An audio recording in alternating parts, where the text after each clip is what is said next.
found this cool solid brass telescope at Hobby Lobby for $11.99. It was in the jewelry section. This one is very cool. I really like this, and the aesthetics is cool.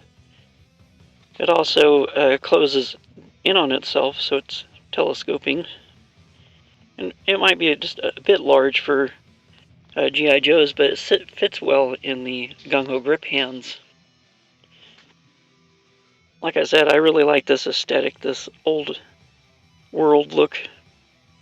And this thing is really cool looking. I've seen this before at Hobby Lobby, and I've been wanting one for quite some time.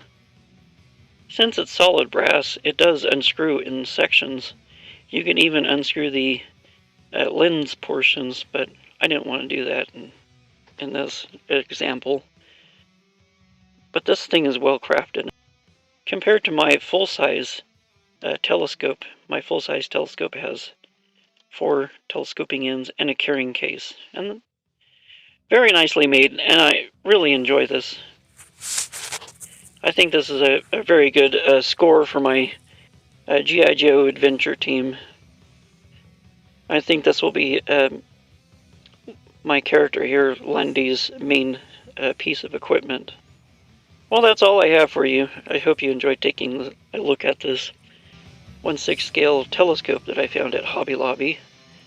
If you like this video, click that like button. Don't forget to subscribe. And drop a comment. I'd love to hear your opinion on this. I'd really appreciate it. Don't forget to collect, inspire, and create. I'll see you in the next video.